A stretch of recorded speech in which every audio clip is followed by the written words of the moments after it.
ఇతని మీద 2024 సంవత్సరంలో మనకి క్రైమ్ నెంబర్ 306/24 లో ఒకటి చీటింగ్ మరియు 498 కేసు కింద ఒక కేసు రిజిస్టర్ చేయడం జరిగింది. అప్పటి నుంచి ఇతను పరారీలో ఉన్నాడు.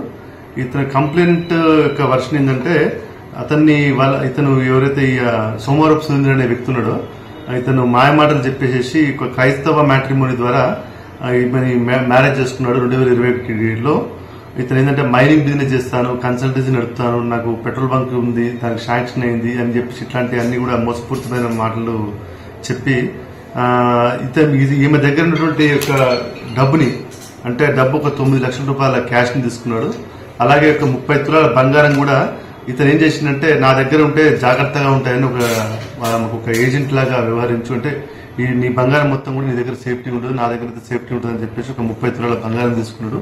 తీసుకొని 9 లక్షల రూపాయల డబ్బులు తీసుకొని ఇతను లాస్ట్ ఇయర్ ఇక్కడ భువనగిరి టౌన్ నుంచి ఎస్కేప్ అయ్యాడు. ఇతని గురించి మేము విచారించగా తెలిసింది ఏంటంటే గతంలో కూడా ఒక 3 అమ్మాయిల్ని విజయవాడకు సంబంధించిన ఒక 2 ఖమ్మం సంబంధించిన వాళ్ళని మోసం చేసిండు. అంటే వాళ్ళని కూడా ఏంటంటే ఫాల్స్ ప్రామిసింగ్ ఆఫ్ మ్యారేజ్, అంటే నేను మ్యారేజ్ చేసుకుంటా అని చెప్పేసి కూడా వాళ్ళని కూడా చీటింగ్ చేస్తే వాళ్ళు కూడా కొంత అమౌంట్ వాళ్ళతో సెటిల్ చేసుకుని వాళ్ళతో కేసులు కాకుండా వాళ్ళు విత్డ్రా చేయించుకున్నాడు.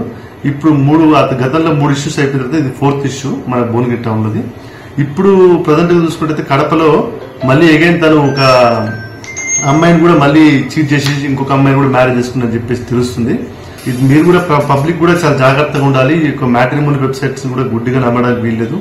మీరు వారి యొక్క బంధువుల వివరాలన్నీ కూడా చెక్ చేసుకొని వీరి యొక్క క్యారెక్టర్ అన్నింటినీ కూడా పరిశీలించుకొని మ్యారేజ్ విషయంలో ముందుకు పోతే బెటర్ అని చెప్పేసి కోరుతున్నాను.